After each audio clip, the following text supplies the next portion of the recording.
अस्सलाम वालेकुम अज़ीज़ तुलबा तालिबात, मैं हूँ सैयद अरसलान बुखारी, आपका केमिस्ट्री का टीचर।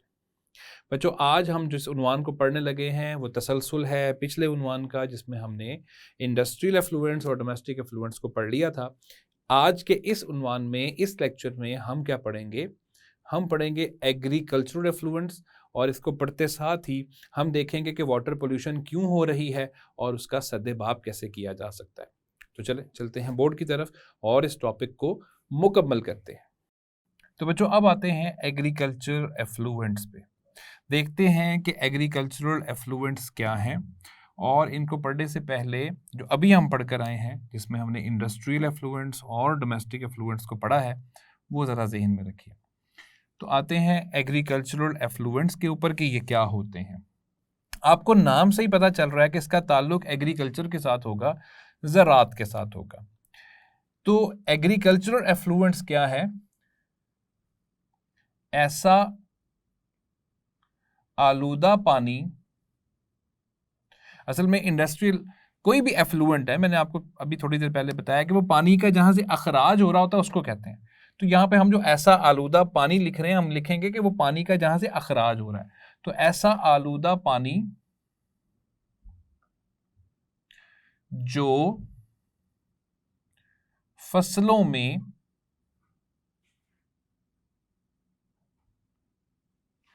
इस्तेमाल होने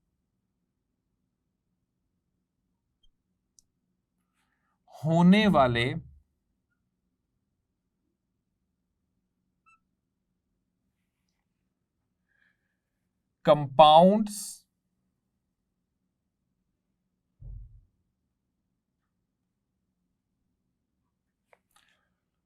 की वजह से खारिज हो। ऐसा आलूदा पानी जो फसलों में इस्तेमाल होने वाले कंपाउंड्स की वजह से खारिज होता है, या आप यूं कह लें कि ऐसा पानी जो फसलों में इस्तेमाल होने वाले कंपाउंड्स की वजह से पहले आलूदा होता है फिर खारिज होता है, उसको हम कहते हैं कि वो कौन है? वो है एग्रीकल्चरल एफ्लुएंट।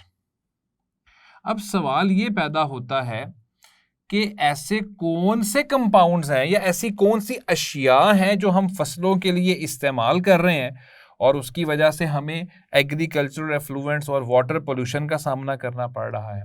तो देखते हैं कि फसलों में इस्तेमाल होने वाली अशिया या कंपाउंड्स कौन सी हैं।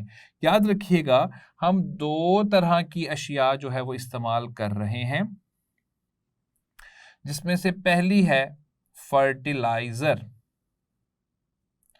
हम अपनी फसल को अच्छा करने के लिए और फसल की मिकदार को बढ़ाने के लिए फर्टिलाइजर इस्तेमाल करते हैं।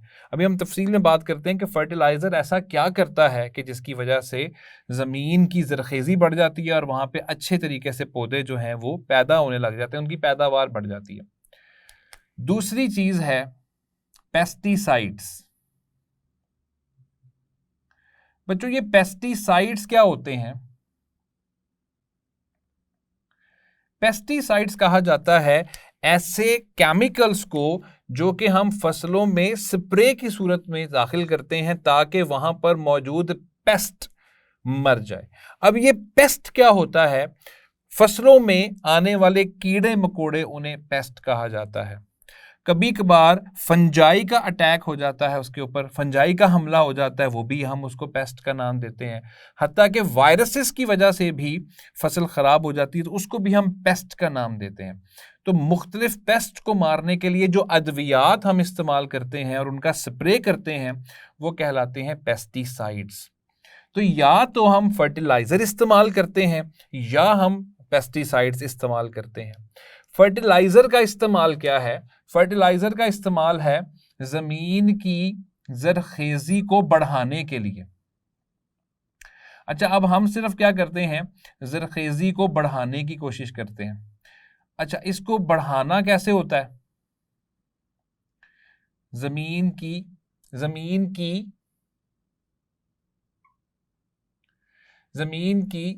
जरखेजी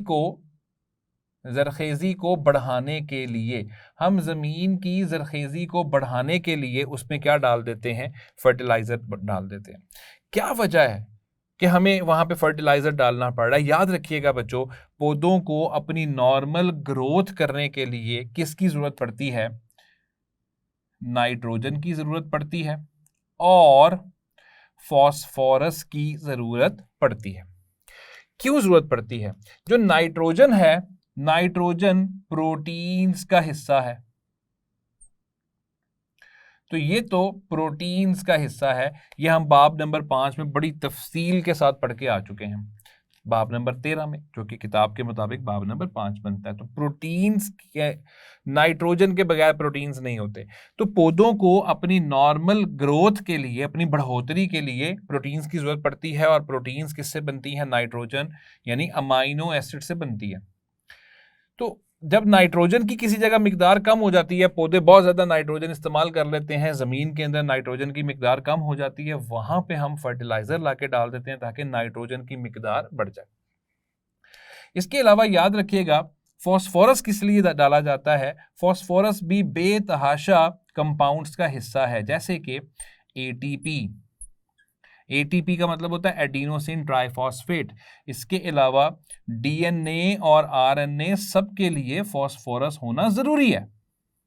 और यह भी हम बाब नंबर 13 में पढ़ के आ चुके हैं कि डीएनए के अंदर फॉस्फेट ग्रुप होता है और वो फॉस्फोरस से बना होता है। तो याद रखिएगा, जमीन में अगर हम चाहते हैं कि पौधे अच्छे तरीके से वहां पर फैल सकें या उनकी बढ़ोतरी हो सके, नशोनुमा हो सके, तो वहां पे नाइट्रोजन की मिकदार और फॉस्फोरस की मिकदार को अच्छा रखना जरूरी होता है। तो जब हमें ये पता चलता है कि किसी जगह पर मिट्टी में नाइट्रोजन और फॉस्फोरस की मिकदार कम हो गई है, हम वहां पे लाके क्या डाल देते हैं? फर्टिलाइजर। फर्टिलाइजर से नाइट्रोजन और फॉस्फोरस की मिकदार बढ़ जाती है। उसके बढ़ने से क्या होता है कि पौधे अच्छी नशोनुमा दिखा देते हैं। हम कहते हैं कि फसल की पैदावार क्या हो गई है? बढ़ गई है। ये तो है फर्टिलाइजर का इस्तेमाल। पेस्टिसाइड का इस्तेमाल हम किसके लिए करते हैं? याद रखिएगा, पेस्टिसाइड का इस्तेमाल हम हर्ब्स को मारने के लिए भी करते हैं। अब बच्चों, ये हर्ब्स क्या होते हैं?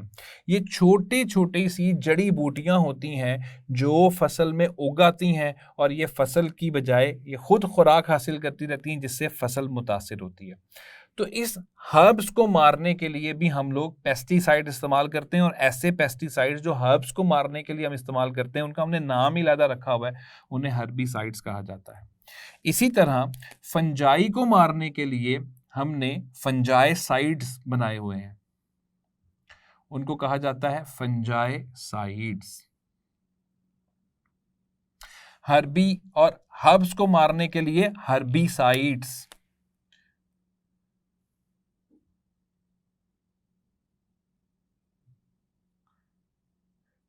तो मैं उम्मीद करता हूं कि अब आपको समझ लग चुकी होगी कि फर्टिलाइजर का इस्तेमाल क्या है, पेस्टिसाइड्स का जो है वो क्या इस्तेमाल है।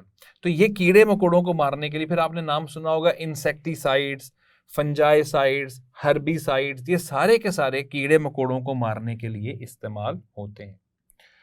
लेकिन फर्टिलाइजर और पेस्टिसाइड्स दोनों का इस्तेमाल हमारे लिए नुकसानदेह भी हो जाता है।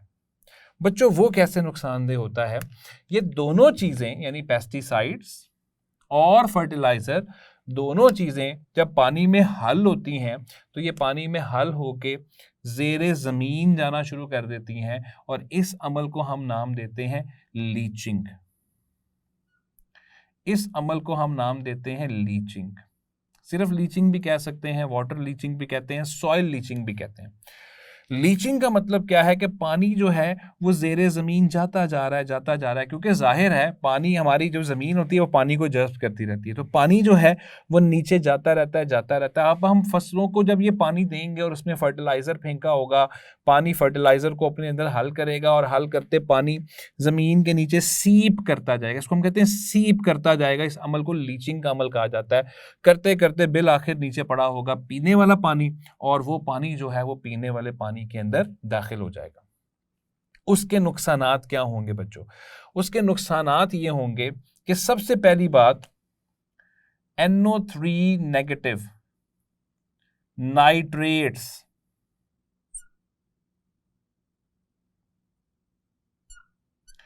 नाइट्रेट्स जो कि किसके अंदर पाए जाते हैं, फर्टिलाइजर्स के अंदर पाए जाते हैं, उनकी मिकदार, और फॉस्फेट्स यानी PO4-3 वाला यानी फॉस्फेट्स, तो ये होते हैं फॉस्फेट्स। अभी हम पढ़ के आए हैं इसको कि फॉस्फेट्स भी पाए जाते हैं। इनकी मिकदार क्या हो जाती है, इनकी मिकदार बढ़ जाती है। तो बच्चों जब इनकी मिकदार बढ़ती है ना, तो इनकी मिकदार बढ़ने से ये पानी इंसानों के लिए बिल्कुल भी फायदेमंद नहीं रहता, लेकिन इंसानों से ज्यादा इसका नुकसान आबी हयात को पहुंचता है। फर्ज कीजिए अगर कोई ऐसा पानी जिसमें नाइट्रेट्स की मिकदार और फॉस्फेट की मिकदार बहुत ज्यादा है, यानी एग्रीकल्चरल एफ्लुएंट से निकला हुआ पानी अगर कभी पीने वाले पानी में दाखिल हो जाता है या ऐसे पानी में चला जाता है जहां पे झीलें या नदियां हैं, अगर ये पानी उसमें दाखिल हो जाता है, तो याद रखिएगा इसके अंदर ये जो दोनों सॉल्ट्स हैं, बिलखसूस फॉस्फेट सॉल्ट की अगर हम बात करें, तो ये अभी हम थोड़ी देर पहले पढ़कर आए हैं कि ये एलजी की ग्रोथ को बढ़ा देता है। और आप खुद अंदाजा कर लें, ये बात हम तीसरी दफा पढ़ रहे हैं कि अगर एलजी की ग्रोथ बढ़ेगी तो उससे क्या होगा, उससे ये होगा कि ज्यादा ऑक्सीजन एलजी इस्तेमाल कर देगी,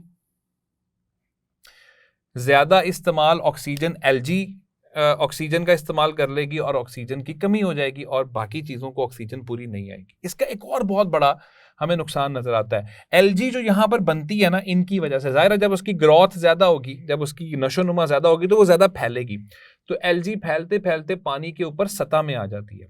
एलजी के बारे में याद रखिएगा, पूरी दुनिया में जितने भी पौधे हैं वो एक अमल चलाते हैं जिसका नाम है फोटोसिंथेसिस। पौधों से भी ज्यादा फोटोसिंथेसिस अगर कोई चलाता है तो वो कौन चलाता है, एलजी। एलजी भी इस काबिल होते हैं कि ये फोटोसिंथेसिस चलाएं। तो क्या होगा, जब ये ऊपर सतह पर आ जाएंगे तो सारी धूप इनके ऊपर पड़ेगी। जब सारी धूप इनके ऊपर पड़ेगी तो ये जितनी भी धूप इनके ऊपर पड़ रही है उसको क्या करेंगे, जज्ब करेंगे, फोटोसिंथेसिस का अमल चलाएंगे। इनका अपना मामला तो चलता रहेगा, ये अपनी ग्लूकोज बना के खुद तो जिंदा रहेंगे, लेकिन उस सूरज की रोशनी को नीचे नहीं जाने दिया जाएगा और नीचे मौजूद जो प्लांट्स हैं, जो पौधे हैं, एक्वेटिक प्लांट्स हैं या एक्वेटिक लाइफ है, उसको जब ऑक्सीजन नहीं मिलेगी तो उसके अंदर फोटोसिंथेसिस जो होगा वो नहीं होगा और बिल आखिर वो मरेंगे। तो ना सिर्फ ये ऑक्सीजन को इस्तेमाल करता है, मैं यहाँ पे लिख देता हूं कि ये दोनों तरफ दो नुकसान दे रहा है कि ये ऑक्सीजन को भी इस्तेमाल कर लेता है और ये सूरज से आने वाली रोशनी को भी क्या कर लेता है, इस्तेमाल कर लेता है, जिसकी वजह से बाकी चीजों के लिए नुकसान साबित होता है। ऑक्सीजन जब मछलियों को नहीं मिलेगी तो ऑक्सीजन के ना मिलने से मछलियां मरेंगी, और रोशनी जब एक्वेटिक प्लांट्स को नहीं मिलेगी तो वो भी मरना शुरू हो जाएंगे, क्योंकि उनमें फोटोसिंथेसिस जो है उसका अमल रुक जाएगा। तो आप देखें कि एग्रीकल्चरल एफ्लुएंट्स जो हैं वो दो तरह से काम कर रहे हैं, उनका हमें दो तरह का फंक्शन नजर आ रहा है कि वो ना सिर्फ इंसानों को भी नुकसान देंगे, जाहिर है ये पीने वाला पानी अगर शामिल होगा, नाइट्रेट्स की मिकदार ज्यादा होगी तो इससे इंसान भी मुतासिर होंगे, जानवर भी मुतासिर होंगे, लेकिन साथ साथ ये एलजी की ग्रोथ को बढ़ा रहा है और एक्वेटिक लाइफ को बुरी तरह नुकसान पहुंचा रहा है। तो ये था इस्तेमाल फर्टिलाइजर का और पेस्टिसाइड्स का। अब आते हैं हम लेक्चर के आखिरी हिस्से में, जिस आखिरी हिस्से में हम वाटर पोल्यूशन से होने वाले नुकसानात का जायजा लेंगे कि वाटर पोल्यूशन से या उसके नुकसानात क्या हुए हैं या उसके असरात क्या हैं। बच्चों इसमें जिस चीज का मैं पहले नंबर पे जिक्र करूंगा वो तो है झीलों की खूबसूरती। जाहिर है जहां जहां पर भी पानी के अंदर पॉल्यूशन पैदा होगी वहां वहां पे खूबसूरती जो है, अभी हमने बात करी कि एलजी जो है वो ऊपर आ जाएगी, जब एलजी ऊपर आ जाएगी तो उसके ऊपर आने से क्या होगा, जाहिर है खूबसूरती खराब होगी। तो पहली बात कि जितनी भी खूबसूरती है वो सारी खूबसूरती जो है वो मुतासिर होगी, और उसके मुतासिर होने से ये भी हमारे लिए एक नुकसानदेह है, क्योंकि देखिए किसी भी मुल्क में एक बहुत बड़ा किरदार टूरिज्म का भी हुआ करता है उसकी मईशत के अंदर। तो अगर चीज़ें ही ख़राब होने लग जाएंगी तो लोगों का उस तरफ रुझान नहीं होगा, लोग उस तरफ नहीं जाएंगे। ये एक बहुत बड़ा अमल दखल है इसके अंदर वाटर पोल्यूशन के साथ। दूसरे नंबर पे बहुत सारी बीमारियां जो हैं वो वाटर पोल्यूशन की वजह से पैदा होती हैं। अब बच्चों ये कौन सी बीमारियां हैं जिसकी वजह से इंसान जो है वो मुतासिर हो जाता है, इंशाल्लाह अगले ही उन्वान में हमने इसको पढ़ना है। लेकिन मैं आपको बता दूं कि बहुत सारी ऐसी बीमारियां हैं जो सिर्फ पानी, गंदा पानी पीने की वजह से होती हैं, जैसे कि हैजा, जैसे कि टाइफाइड,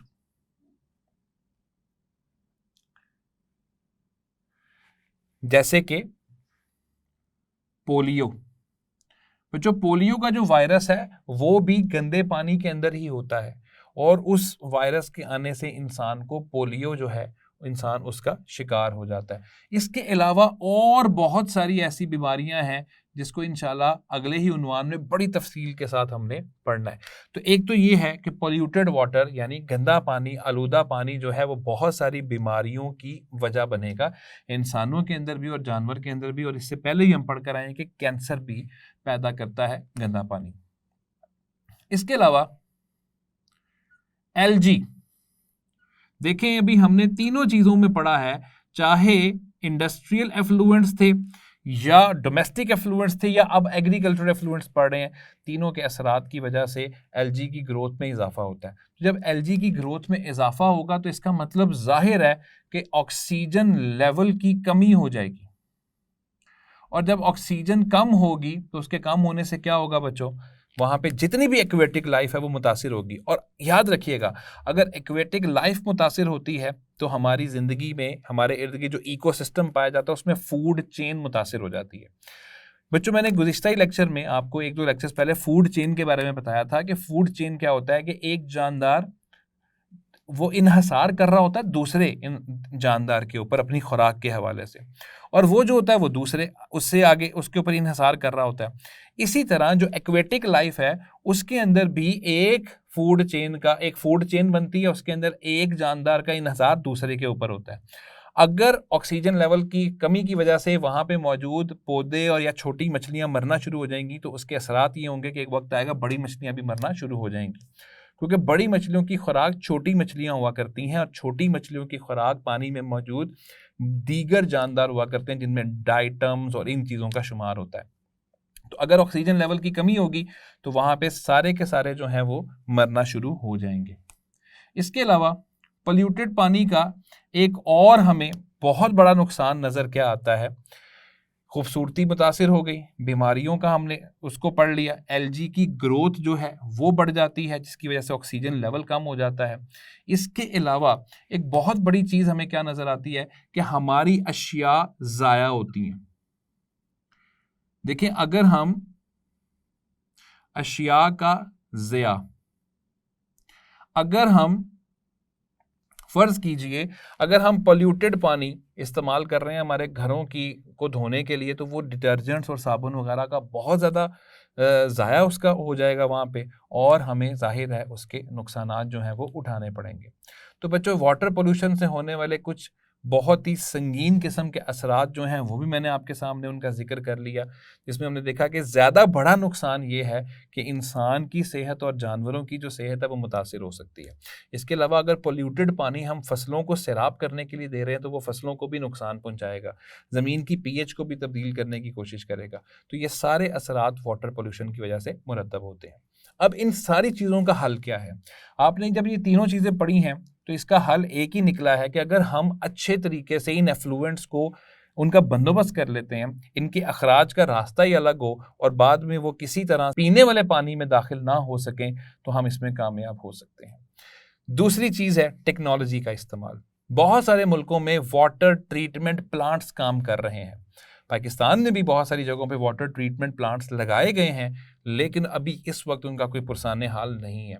लेकिन दुनिया के बहुत सारे तरक्की याफ्ता मुल्कों में वाटर ट्रीटमेंट प्लांट्स काम कर रहे हैं, जिनमें आलूदा पानी जो ज़ाया हो जाता है उसको ही वो ठीक करके उसी की क्वालिटी बेहतर करके उसमें मौजूद पॉल्यूटेंट्स, उसमें मौजूद इम्प्योरिटीज़ सबको अलहदा करके उस पानी को पीने वाले पानी के काबिल बना के दोबारा इलाकों में भेज देते हैं। तो इस तरह के वाटर ट्रीटमेंट प्लांट्स अगर काम करें तो हम पॉल्यूशन से काफ़ी हद तक बच सकते हैं।